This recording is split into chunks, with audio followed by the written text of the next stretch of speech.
Hey y'all, it's me. It's your girl, the real deal. Lanita's Gives Reaction channel. Like, share, and subscribe. What's up, real deal? How y'all doing? I hope you're doing okay.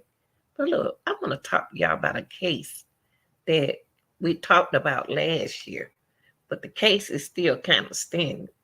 Look, why was Tamalo Horsford uh, body discovered deleted in the backyard of a Cumberland, Georgia home? See, she had attended a slumber party, when girls get together. And y'all, they claimed that she fell and broke all the bones and torsos and everything. But see, this happened back in 2018. Regardless, it still happened. Okay, and she was discovered deleted.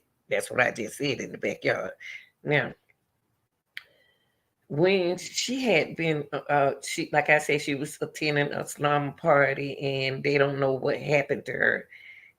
Nobody at the slum party knew she was 40 years old, y'all.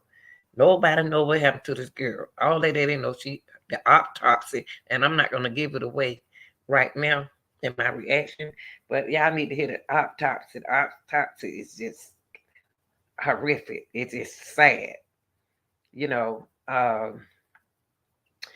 And let me see if anybody was charged. There was no plans to charge anyone. No plans to charge anyone with her death. No plans. How? All right. Y'all think about it. Think about it, women, before y'all do something. Think about it. There was no plans to charge her now. We got to find out what really happened to this girl. This can't get out like this, okay? They can't get away with this. Let's solve this piece of puzzle, okay? Listen to this. A death investigation like a puzzle. This can't be real. Two law enforcement agencies investigated piece by piece the death of Tamalo Horsford.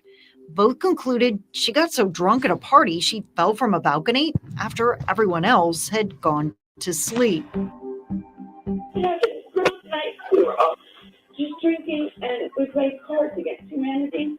But her family insists that narrative doesn't solve the puzzle. You get all this information and you go, wait, nothing makes sense here. Rob Fernandez, the attorney for Tamalo's husband, says he's gone through the evidence, every interview, document, and scene photo. So has Tamalo's father and friends like Michelle Graves. Why not just let this go? I cannot let this go because I know that what they said did not happen to her. So we went through it all as well to take you inside the investigation to understand why the family remains convinced police are still missing pieces to this puzzle. I know this was a homicide. The problem is I can't pin it on anybody because I don't have a badge and I don't have a gun. We also got access to something that is not in the GBI's report. For the first time, the family is making their independent autopsy public. In it, Dr. Adele Shaker says the dislocated wrist mentioned in the GBI's report is actually a compound fracture. And the fracture in her spine isn't a fracture at all. And to him, what is most important is what the GBI's medical examiner did not find. There is no evidence of any significant injuries to the skull bones. In Dr. Shaker's report, he says the lack of broken bones in Tamalo's skull make him skeptical that she died falling from the second story of a building. Now, at first, deputies on the scene seemed to agree. They showed us the mulch and the rocks in the mulch and showed where, she tripped and fell over this little garden border. From the homeowner to the detectives, there are statements pushing back against the idea Tamala fell from the porch. If you went to brace yourself with your left hand, there ain't nothing there to brace yourself with. Yeah. And you spin, you know what I'm saying? And even more unusual, how the homeowner and her boyfriend found Tamala's arms. It's the weirdest thing.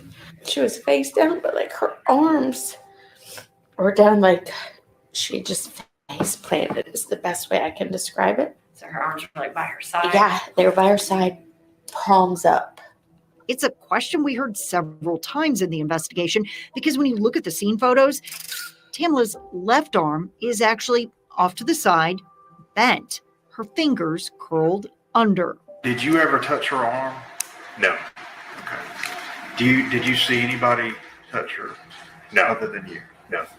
To this day, police can't explain the discrepancies, at least not in a way that makes sense to the family.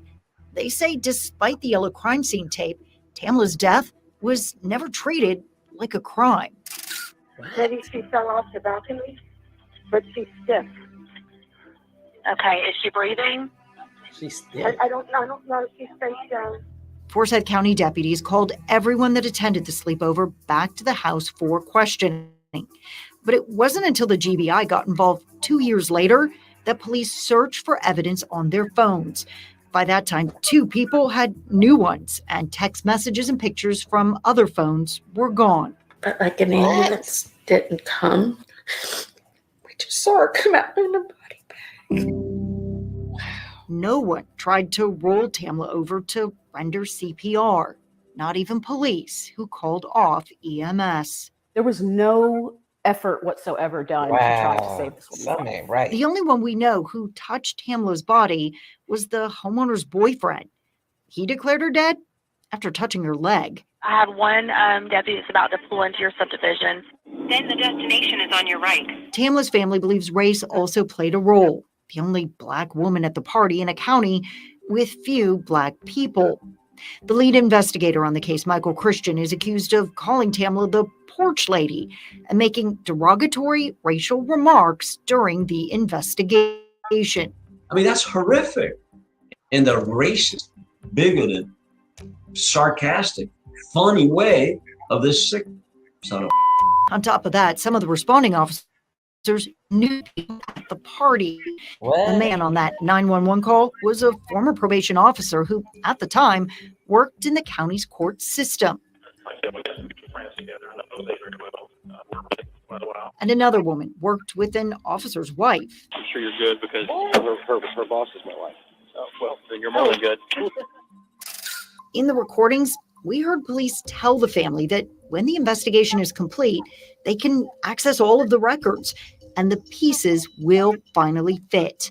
But they don't. Legally, this case is just beginning as far as I'm concerned.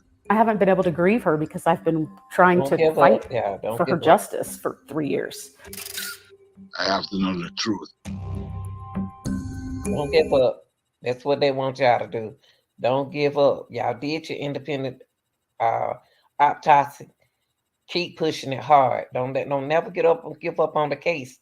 Push, go to every court date and everything. All right, y'all.